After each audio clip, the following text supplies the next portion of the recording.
যারা আন্দোলনে শরিক হয়েছিলেন তাদের মধ্যে আপনারা জানেন যে অসংখ্য শত শত স্টুডেন্ট নাগরিক তারা প্রাণ হারিয়েছেন এবং কয়েক হাজার আহত হয়েছে। আমরা আজকে এই পঙ্গু হাসপাতালে এসেছিলাম যারা আহত হয়েছে তাদেরকে দেখার জন্য। আমরা হাসপাতাল কর্তৃপক্ষের কাছে যে তালিকাটা পেয়েছি তাতে দেখা যাচ্ছে যে এখানে 28 তারিখ থেকে 8 তারিখ পর্যন্ত এই হাসপাতালে যারা অ্যাটেন্ড করেছে বুলেট ইঞ্জুরি এবং অন্যান্য ইঞ্জুরি নিয়ে এই আন্দোলনের সময় তাদের সংখ্যা প্রায় 684 জন। এদের মধ্যে ডিসচার্জ হয়ে গেছে 417 জন। এখন এখানে ভর্তি আছে 124 জন এবং এদেরকে এখানে আপনার পা টোটালি অ্যাম্পিউট করা হয়েছে, তাদের সংখ্যা হচ্ছে আপনার 8 জন এবং আপার লিম্ব ওপরের অংশ থেকে যেটাকে কেটে বাদ দিয়েছে পা তাতে 1 জন, আর লোয়ার লিম্ব যেটা অর্থাৎ হাঁটু থেকে নিচে সেটা হচ্ছে 7 জন। টোটাল পেশেন্ট এখানে যে আসছে তার মধ্যে 3 জন ডেড, 2 জন এসছে একদম ডেড অবস্থায়, আর 1 জন আপনার এখানে এসে মারা গেছে। এই হচ্ছে এই হাসপাতালের চিত্র। এরকম প্রত্যেকটি হাসপাতালে অসংখ্য এই ছাত্র এবং নাগরিকের মৃত্যু হয়েছে, আহত হয়েছে। এটা আপনারা আমার চেয়ে ভালো জানেন কারণ আপনারা সংবাদ সংগ্রহ করছেন। প্রিয় সাংবাদিক ভাইয়েরা, আমি এখানে যে দৃশ্য দেখেছি এই দৃশ্য দেখার মতো নয়।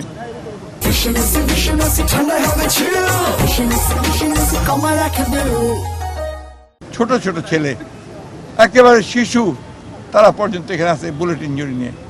ছাত্ররা আছে, অসংখ্য ছাত্র ছোট ছোট কাজ করে, সিএনজি চালায়, ওয়ার্কশপে কাজ করে, এমনকি ফুড ডেলিভারি যে দেয় সেই ছেলেটা পর্যন্ত এখানে বুলেট ইঞ্জুরি নিয়ে রয়েছে। এবং সমস্তগুলো এই আন্দোলন চলাকালীন সময়ে এই আন্দোলনগুলো, এই ইঞ্জুরিগুলো ঘটেছে, হত্যাকাণ্ডগুলো ঘটেছে। আমরা এর নিন্দা জানানোর ভাষা খুঁজে পাই না। আল্লাহর কাছে অশেষ রহমতে এই শুকরিয়া আদায় করি যে এই ভয়াবহ যে দানবীয় সরকার, অত্যাচারী, নির্যাতনকারী, হত্যাকারী যে সরকার, তাদের পতন হয়েছে আমাদের ছাত্রদের সেই নেতৃত্বে যে আন্দোলন, নাগরিকরা সহ দেশের মানুষ, অন্যান্য রাজনৈতিক দলগুলো সহ সেই আন্দোলনে এই সরকারের পতন হয়েছে। তারা দেশ ছেড়ে চলে যেতে বাধ্য হয়েছেন। এটা আল্লাহর কাছে শুকরিয়া আদায় করি।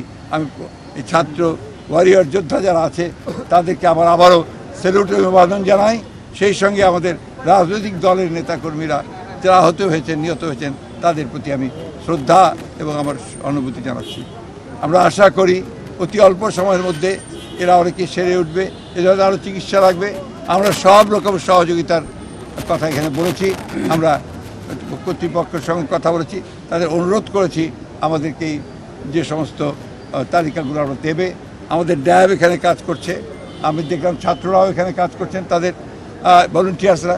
আমি অভিভূত হয়েছি যে আজকে তারা যেভাবে দেশের কল্যাণে, মানুষের জন্যে, দেশকে আপনার একটা শোষণমুক্ত বাংলাদেশ গড়ার জন্য, গণতন্ত্রকে ফিরিয়ে আনার জন্য যে লড়াই শুরু করেছেন, এই লড়াইয়ে তারা অগ্রণী সেনার ভ্যানগার্ডের ভূমিকা পালন করছেন। আমি আবারও তাদেরকে অভিবাদন জানাই। মাননীয় মহাসচিব ডক্টর ইউনূস সাহেব মাত্র বাংলাদেশে ল্যান্ড করেছেন, উনি গণমাধ্যমের সঙ্গে কথা বলেছেন।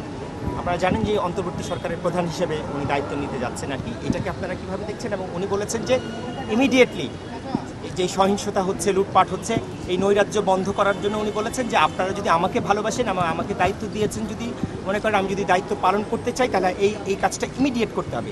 এটার ব্যাপারে আপনাদের কি? আমাদের রাত্রি যে ডাকাতিগুলো হচ্ছে, ভাই একটা করে প্রশ্ন করেন। ডক্টর ইউনূস তো আমাদেরই ছাত্রদের আমাদেরই মনোনীত ব্যক্তি, যাকে আমরা গোটা জাতির পক্ষ থেকে এই দায়িত্ব দিয়েছি যে ইন্টারিম গভর্নমেন্টের দায়িত্ব তিনি পালন করবেন। আমরা অত্যন্ত আশাবাদী যে তার মতো মানুষ সফল নেতৃত্বে, যোগ্য নেতৃত্বে এই যে বিষয়টা আপনি বললেন এটা কাটিয়ে উঠে তিনি এটা নিয়ন্ত্রণ করতে পারবেন। সবচেয়ে বড় বিষয়টা কিন্তু শুধু সেটা না, এই গোটা প্রবলেমটার একটাই মূল, সেটা হচ্ছে গণতন্ত্রের অভাব। সেই গণতন্ত্রকে ফিরিয়ে আনাটা হচ্ছে তার অন্যতম প্রধান কাজ এবং তিনি ওটা যত দ্রুত গণতন্ত্রে ফিরিয়ে আনতে পারবেন ততই তিনি সাফল্য অর্জন করবেন। অন্তর্বর্তী সরকার নতুন যেটি গঠিত হতে যাচ্ছে, এটা আপনাদের সঙ্গে আলোচনা হয়েছে, এই সরকারের কাছে আপনাদের প্রত্যাশা কি এবং প্রথম কাজটা কি হবে আপনারা মনে করেন? এই প্রশ্নের উত্তরগুলো ভাই আমি বহুবার দিয়েছি, ক্লান্ত হয়ে গেছি। প্রথম তো হচ্ছে যে আপনার আইন শৃঙ্খলা রক্ষা, এটা আপনার প্রতিষ্ঠিত করতে হবে, রক্ষা করতে হবে, তার জন্য চূড়ান্ত ব্যবস্থা নিতে হবে। 2 নম্বর হচ্ছে অতি দ্রুত নির্বাচনের মধ্য দিয়ে আপনার গণতান্ত্রিক যে সরকার সেখানে প্রত্যাবর্তন করতে হবে। আর তৃতীয় হচ্ছে অর্থনীতিকে সফল রাখার জন্য সব রকম ব্যবস্থা নিতে হবে। আমার একটা প্রশ্ন, সেটা হচ্ছে যে আপনাদের সাথে যে আলোচনা হয়েছে সেটা কতদিন মেয়াদি অন্তর্ভুক্ত? এটা কোনো আপনারা বলেছি 3 মাস, আপনারা জানেন। আমাদের প্রশ্ন হচ্ছে 3 মাস, যত শীঘ্র সম্ভব। জি।